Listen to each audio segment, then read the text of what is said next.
You may see yourself up there. You clearly will. You have occupations that have the highest depression rates. And you have occupations that have the highest suicide rates. And I wanted to challenge governments around the world to change their bureaucracy, but also wanted to talk to all of you. I actually dreamed being here talking to you guys. Many years ago, I wanted to talk to you about a healthy mind creates a healthy community. A traumatized mind and a traumatized body creates a traumatized community. If we are healthy amongst ourselves, we will make our communities healthy. If we're being totally honest, there's that one officer that makes it bad for all officers. There's that one doctor that makes it bad for all doctors. There's that one nurse that metastasizes and makes it bad for all nurses. So if we are healthy, if we talk, if we have therapists, if we have a community amongst ourselves, our community will be healthy. Our environment will be healthy. We can't be suffering in silence. And that's why I wrote the book. Who helps the helpline when the helpline needs help? Who's helping you when you need help? When you're struggling, when you're going through your pains, what are you told? Be silent or you may lose your position. Be silent or you may lose your job. Be silent or you may lose your occupation, your living. So what do? We remain silent. We suffer in silence until it becomes unbearable. And sometimes we cause conflict on others, but many times we cause conflict on ourselves. And there's studies now that's coming out that when women are insular, are keeping pain to themselves, it's actually causing immune diseases. And women tend to take on so much for the men. And women are, from stats and statistics, are quieter in the workplace than men are. So then we become martyrs for our emotions. We don't talk, we don't share, we don't express, and we feel massive pain.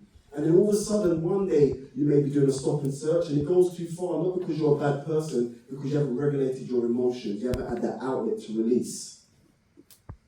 So it's important, for your community's sake, for your family's sake, for your relationship's sake, that you deal with what's going on the inside.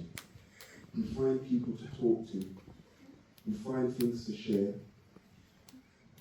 You have exercises, you express. But don't suffer in silence, because eventually pressure bursts pipes. So I discovered that there's 5 stages. Did I discover it? It was my personal discovery. I discovered that there's 5 stages for success. Success is subjective. But there's also 5 stages for failure. Stage number 1, we spoke about it so many times today, and I love the fact that it's been addressed and spoken about, so this is my contribution. Stage number 1 is your belief system. What do you believe? What do you believe that you're short or tall, fat or thin, firefighter, police officer? What do you believe? What's your belief system? I want you to take that moment and write it down, truly write it down. What is my belief system? Stage number 2, I'm actually talking very quickly, because I'm going to be stopping this for the best part of 20 minutes, right? Stage number 2 is your self-conversation. All self-conversations come from a belief system. If you don't believe you're good enough, what's your self-conversation? Anyone? What's your self-conversation if you don't believe you're good enough? Yeah. So all self-conversations are connected to a belief system, and all belief systems go on to a self-conversation. Stage number 3 is your actions. All actions come from a self-conversation. All self-conversations come from a belief system. Would you agree, yes or no? Yes. No, we ain't doing that here. We don't play that, not when I do my talks. Do we agree, yes or no? Yes. Good. And so, every action always leads to a result. Good result, bad result, no result, still a result. Even a lack of action leads to result. No action leads to result. I double dare you not to open that red letter leads to a result. Yeah?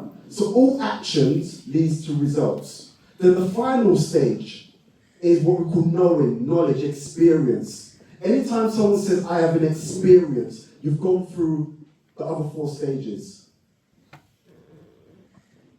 And so this is very important.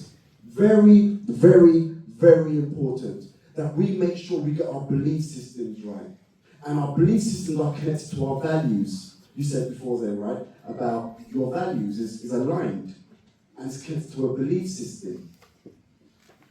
And so this is very, very important. I can't stress it enough. Please take a picture of your phone and just contemplate it enough time. I know it's a long day today, so there's only so much information you can retain. But it's so important. So let me go on. So what can we do to improve our lives, improve our community, improve our work environments? Well, there's certain fundamentals we need. What do we need? First and foremost, we need certainty and security. So women tend to ask for security, men tend to ask for certainty. You're smiling, there's something come to mind, yeah? Right? So what do we need? We need to be, within ourselves, emotionally stable. We need trust in our relationships. And relationship doesn't mean just intimate relationships. It means relationships within our environments. Can I trust you with me? If we are going out together to do something, do I trust that you have my back? If I share my emotions with you that I'm going through pain, can I trust that you can hold on to that and not share it with the world? And so there's so much pain in the world of social media right now because 3 things is happening in social media. You have 3 different worlds. You have your private world, you have your public world, and you have your secrets. Never confuse the 3. Don't share your secrets in your private. Don't share your private with the public, and definitely don't share your secrets with the public. Because it causes pain, because not everyone can handle or respect your secrets. So don't share them with the wrong people because it causes pain, and the pain becomes a ripple effect to your lifestyle, your career, your friends, your family. Does that make sense? Yes or no? Yes. Yes? Yes? Yes. Thank you. Okay, the next one we need is actually uncertainty. You need surprises. You enjoyed your surprise, right? When they came up for your birthday. Right. How did it make you feel? Grateful. So would you say you need surprises? Or the surprises you only like? You don't like a red letter surprises. So we need uncertainty as well. We need variety in our life. We need to have fun. Make sure that in between your times of hard work and focus and dedication, that you also have fun. You have variety, you try new things, you eat new foods, you try new cuisines, you go to the theatre, try new things.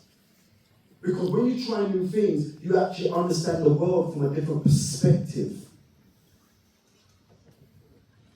Okay, so, sacrifice. Sorry, I'm talking. That's what coming up. So your significance in the world. What do you want your significance to be? What's your identity?